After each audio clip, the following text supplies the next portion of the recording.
Hola a todos, mi nombre es Juan Camilo Trujillo, bienvenidos a un nuevo video de WA Solutions. Hoy les estaré hablando sobre los roles en DDMRP. Recuerda suscribirte al canal para seguir recibiendo más información. Primero recordemos cuáles son los pasos en la metodología de DDMRP. Recordemos que son 5 pasos. El primer paso, que es el posicionamiento estratégico del inventario, pertenece al rango estratégico. El segundo paso, que es la protección del flujo, tiene dos pasos que son la definición de perfiles y niveles de buffers y los ajustes dinámicos. Este rango pertenece al rango táctico. Y los pasos 4 y 5, que son la planeación basada en la demanda o planeación demand driven y la ejecución visible y colaborativa, pertenecen al rango operativo. ¿Qué son esos diferentes rangos? Los rangos operativos son de corto plazo y que trabajan directamente con la demanda real.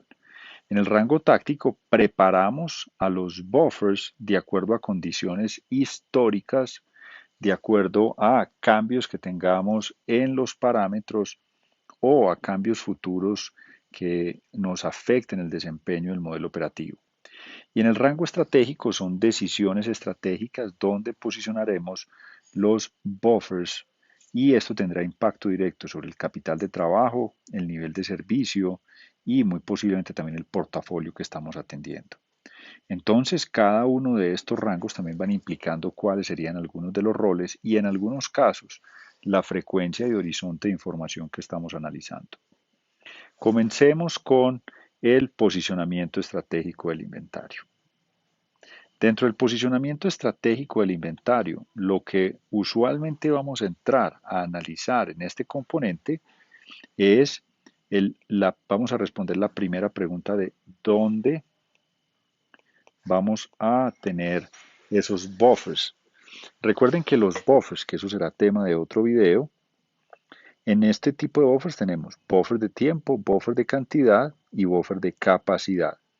Los buffers que se posicionan son los buffers de tiempo y los buffers de cantidad.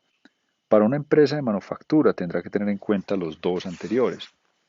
Para una empresa comercializadora se tendrá que definir dónde poner el inventario. Y ese dónde poner el inventario tendrá 6 criterios de posicionamiento que se asocian en el otro video que les relaciono acá, donde pueden encontrar los factores de posicionamiento que sugiere la metodología DDMRP.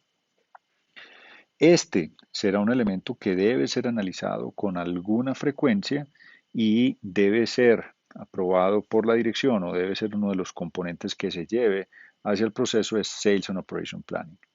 Entonces aquí encontramos que uno de los roles que se deben tener dentro de la metodología es que alguien o un grupo de personas o un planeador en algún momento de su trabajo debe estar haciendo una decisión consciente para evaluar si el sitio en el que están posicionados los buffers sí cumple con el objetivo. ¿Qué recomendaciones puede salir de ese análisis?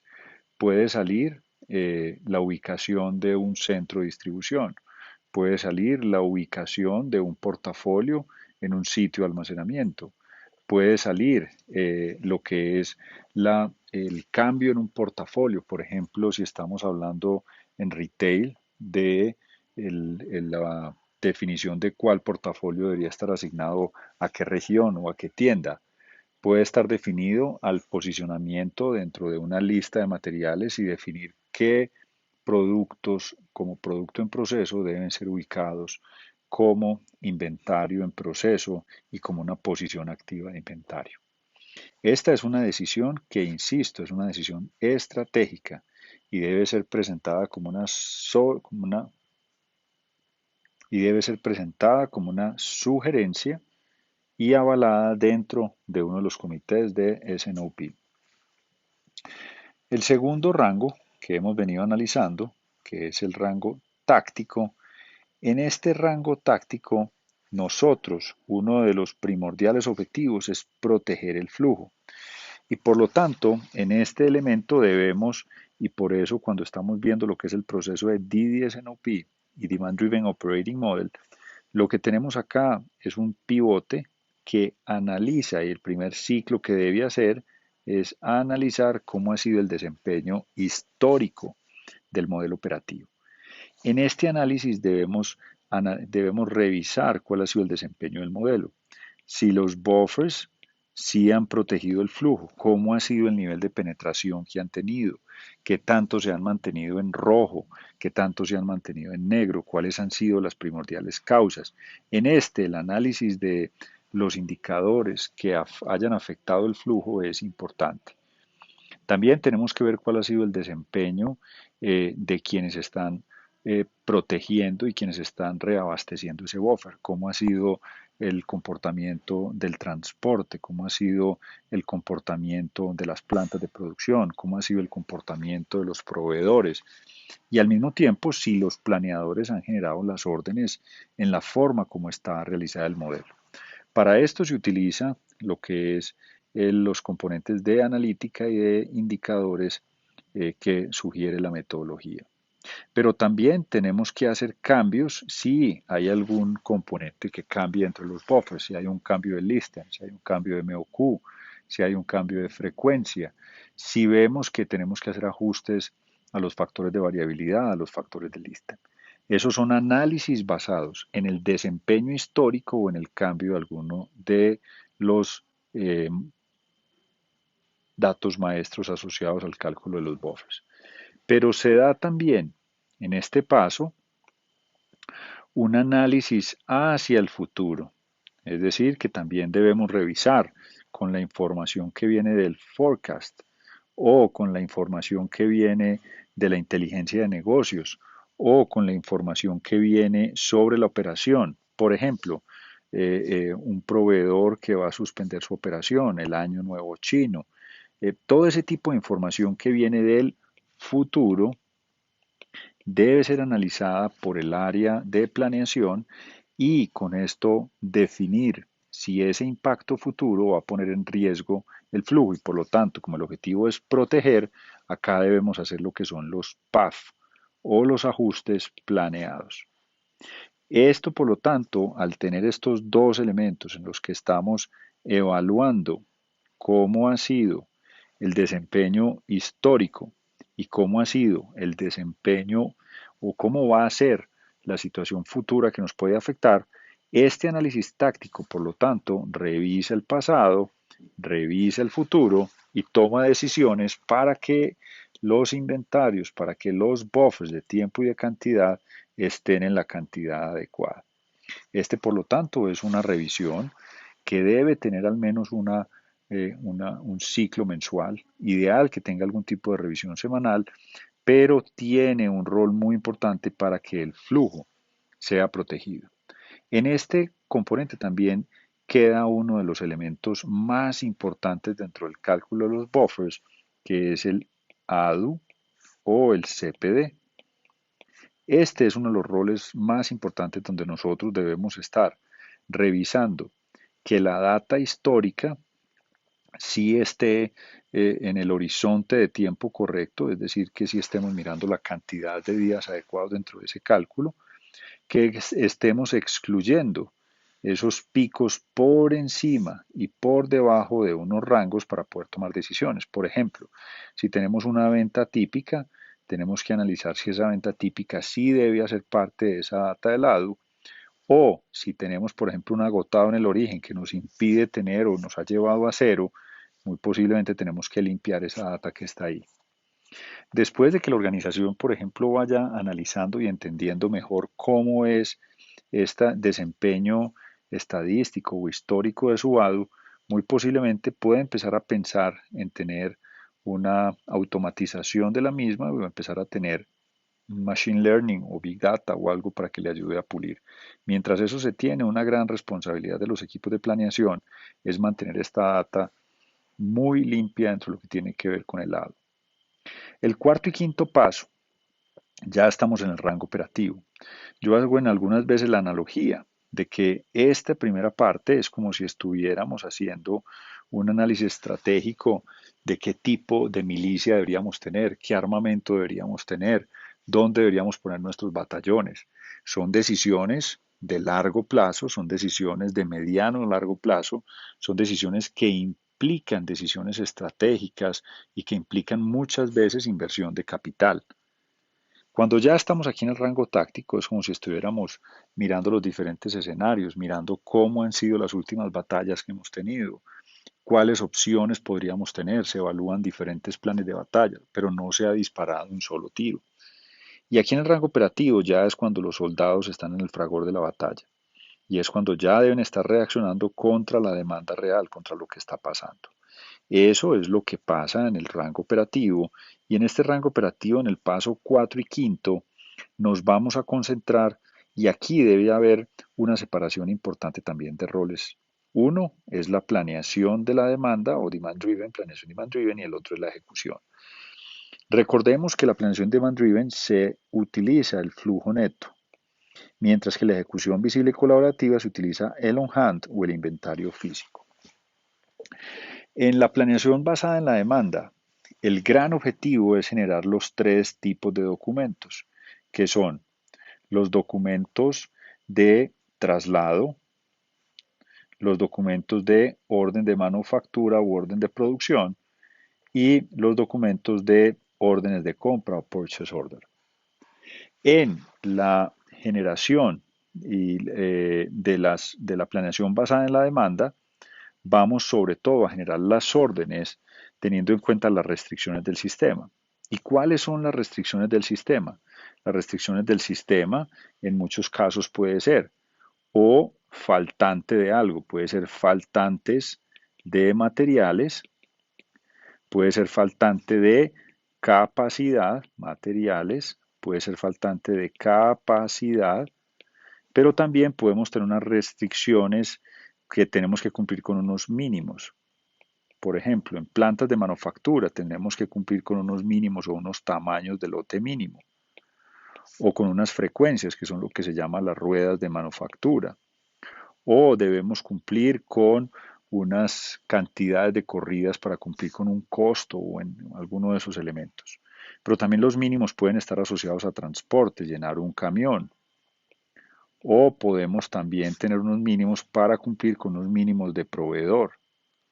¿En qué? En cantidad o en dinero. También en la generación de lo que es la planeación, hacemos, en el caso de manufactura, lo que es la explosión desacoplada. Todos estos elementos están asociados al cuarto paso, que es la planeación basada en la demanda. Ya iba a decir cuarto piso. Muy bien, vámonos entonces a mirar que esto hace parte del cuarto paso. Ahora nos vamos a ir a revisar qué encontramos en el quinto paso. El quinto paso, ya tenemos las órdenes giradas, es decir, ya las órdenes están lanzadas, y lo que empezamos es desde las áreas de ejecución a revisar cómo se hace la priorización de lo que ya está lanzado. Y aquí tenemos ejecución en dónde? En distribución, y aquí podemos tener quien está haciendo el picking, quien está haciendo el cargue y quien está haciendo el transporte. Estas señales nos dan las prioridades para poder saber desde el on-hand. Recuerden, ya la orden está girada, pero ya con lo que está en tránsito tenemos que tomar decisiones. En plantas de producción, es decir, qué secuenciaciones, por ejemplo, tenemos que cambiar o qué tenemos que hacer dentro del piso para saber qué debemos expeditar en el piso. Y en compras para hacer seguimiento. Usualmente las empresas hacen seguimiento basado en fecha de entrega o en due date. Este esquema de ejecución visible y colaborativo cambia completamente este modelo y se centra primordialmente en un enfoque de proteger el flujo. Y recuerden que en el paso quinto utilizamos el on-hand y lo que ya nosotros empezamos a evaluar contra un buffer de cantidad o de tiempo es qué tanto de su zona roja está siendo impactada y por lo tanto tenemos que, dependiendo de qué tanto está penetrado ese buffer en su zona roja, qué tanto debemos entrar. Si estamos, por ejemplo, en una cantidad superior al 50%, será una prioridad. Si estamos por debajo del 50%, será otra prioridad. Si estamos agotados, será otra prioridad.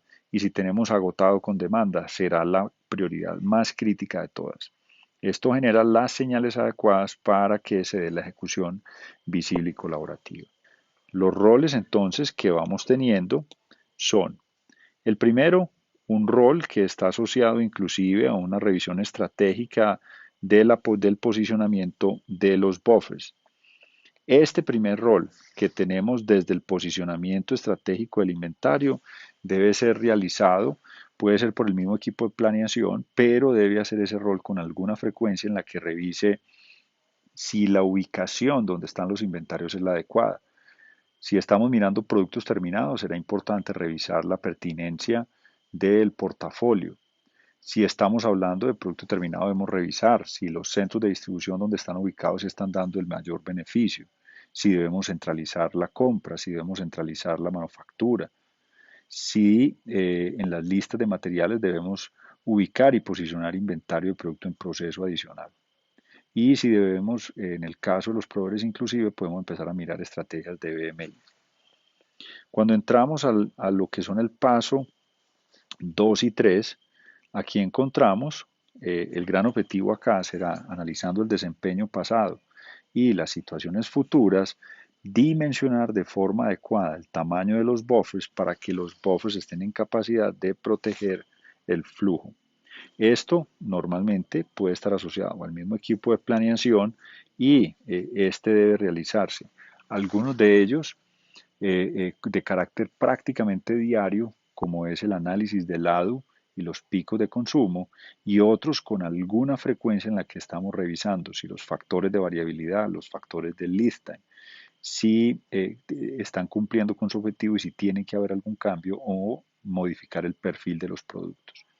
Y debe haber también una conexión contra el proceso de Sales and Operation Planning para revisar si debemos dimensionar los buffers con un ADU futuro o con un ADU histórico. Llegamos ya a la planeación basada en la demanda o planeación demand driven, donde desde las restricciones que estamos teniendo del modelo y siguiendo las sugerencias del sistema se generan las órdenes de traslado, manufactura y compras. Y ya por último, quienes están ejecutando deben estar leyendo la información del inventario versus las zonas rojas, en el caso del inventario, para poder analizar cuáles deberían ser las prioridades que se tienen. Muy bien, estos son algunos de los roles. Espero que haya ayudado estos conceptos para la mejor definición en sus compañías. Muchísimas gracias. Les habla Juan Camilo Trujillo. Recuerden suscribirse al canal. Que tengan un excelente día.